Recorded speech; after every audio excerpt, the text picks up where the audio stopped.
Hello, नमस्कार, जय Hind, Vande Mataram. Air force वाले सारे स्टूडेंट्स ध्यान दें। इस वीडियो के ऊपर हम लोग यहां पर बात करने जा रहे हैं एयरफोर्स के एडमिट कार्ड कब तक जारी होंगे और उसका सेफ स्कोर कितना होगा। यानी कि इस बार जो इनटेक 02/2025 है उसके लिए जो आपका जो स्कोर है वो कितना जाने वाला है बेटा। आइए हम लोग इसके बारे में एक बार डिस्कस करके चलते हैं। हम लोग बात कर रहे हैं पहले एडमिट कार्ड के लिए।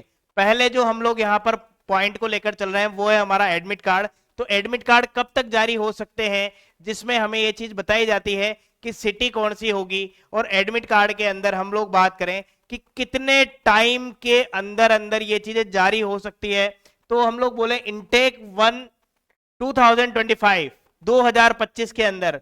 तो ये एग्जाम था हमारे पास में 17 मार्च को, 17 मार्च को एग्जाम था। और जो हमारे पास एडमिट कार्ड अप्लाई हुए थे वो 7 मार्च के अप्रोक्स हुए थे, यानी कि 7 मार्च को हुए थे। लेकिन यदि मैं बात करके चलूं इस बार जो हमारा एग्जाम है प्रोस्पेक्टस के अकॉर्डिंग जो एग्जाम बनता है वो 18 अक्टूबर को है, 18 अक्टूबर को है। तो इसके एडमिट कार्ड ध्यान रखना 7 से 10 अक्टूबर के बीच में आपके पास आ जाएंगे। 7 नहीं तो 8, 8 नहीं तो 9, 9 नहीं तो 10 तो डेफिनेट है कि आपको एडमिट कार्ड अवेलेबल हो जाएगा। ठीक है, तो ये चीज ध्यान रख के चलना, 7 से 10 के बीच में आपके एडमिट कार्ड आ जाएंगे। और अब मैं बात करके चलूं पहले वाले स्कोर की, तो 2025 में जो एक्स ग्रुप की बात करके चलें, जो साइंस की हम लोग बात करके चलें, जिसमें फिजिक्स है, मैथ है, इंग्लिश है और रीजनिंग वाला पार्ट आता है। तो इस पार्ट की हम लोग बात करके चलें, इस पार्ट के अंदर बॉयज और गर्ल्स की जो कट ऑफ गई थी वो हम लोग बात करके चले 22 यानी 22 नंबर। और नॉन साइंस वाला यानी कि एयरफोर्स जो वाई ग्रुप वाला पोर्शन है उसमें थी हमारे पास में बॉयज की तो थी 34.75 और गर्ल्स की थी बेटा यहां पर 33, यानी 33 नंबर जो गर्ल्स के लिए कट ऑफ डिफाइन हुई थी।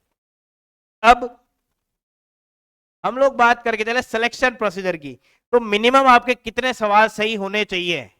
ठीक है, हम लोग यहां पर बोले कि मिनिमम आपके पास में कितने सवाल सही होने चाहिए, कितने क्वेश्चंस हम किस तरीके से अटेम्प्ट कर सकते हैं। तो जैसे मैं बात करूं यहां पर इंग्लिश की तो 8 क्वेश्चन हो जाएंगे, फिजिक्स 7, मैथ्स हमारे पास में 7 और रीजनिंग वाला जो पार्ट है उसके अंदर हमारे पास में 15 क्वेश्चन यानी 15 सवाल। अब हम लोग यहां पर मैं आपको एक डिफाइन कर रहा हूं इनटेक 0 to 25 कितनी एक्सपेक्टेड कट ऑफ जा सकती है, इस बार एक्सपेक्टेड कट ऑफ कितनी बन सकती है। तो मेरे भाई घबराने की जरूरत नहीं है, ज्यादा परेशान होने की जरूरत नहीं है, क्योंकि पिछली बार की यदि मैं बात करके चलूं बॉयज और गर्ल्स की जो कट ऑफ थी वो 22 थी। तो 22 से +-3, वैसे आप प्लस ही करके चलो, यदि माइनस होती है तो बहुत अच्छी बात है, माइनस होती है तो अपने कोई कमी नहीं होगी, फिर तो कहां जा रही है कट ऑफ, कट ऑफ के अंदर ही रहेंगे हम।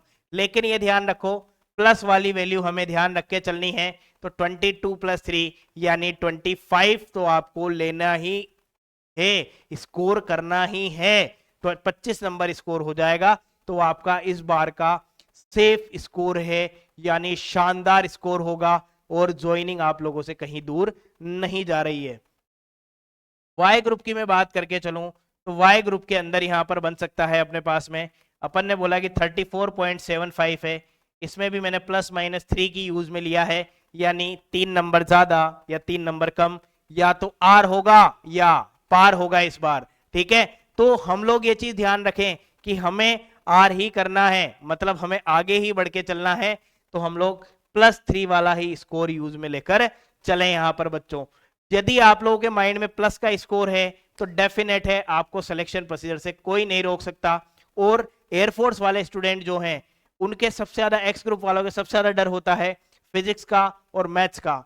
ठीक है, तो फिजिक्स को पढ़ने के लिए एक शानदार रणनीति बता रहा हूं, बिल्कुल लास्ट के जो 15 दिन बचे हैं उनके अंदर आपको क्या करके चलना है कि जितने भी चैप्टर आपके पास अवेलेबल हैं, जैसे मैं यहां पर बात करूं 11th और 12th क्लास की, तो 11th के अंदर बेटा अपने पास में 15 चैप्टर है, 12th के अंदर 15 है, वैसे 11th से एक हट चुका है तो 14 अपन मान के चले, तो कम से कम 14 चैप्टर अपन मान के चले, और 12th में भी 14 मान के चले, तो 28 जो चैप्टर है उनको अब समराइज करने का टाइम आ गया है, मतलब एक समरी फॉर्मेट आप लोग पढ़ो और ज्यादा से ज्यादा उनके क्वेश्चन निकालो।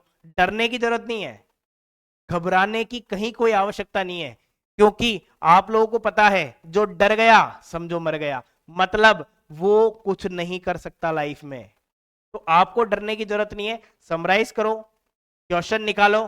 संडे को मैं कंप्लीट फॉर्मूला क्लास लेने वाला हूं, इसी संडे को आपके पास में कंप्लीट फॉर्मूला क्लास होगी, तो वो क्लास कंप्लीटली अटेंड करो, जिससे आपकी आधी टेंशन तो वहां आकर ही खत्म हो जाएगी। ठीक है बेटा, तो इजाजत दीजिए, वीडियो को ज्यादा लंबा नहीं करूंगा। जय हिंद, जय भारत, वंदे मातरम, जय श्री श्याम।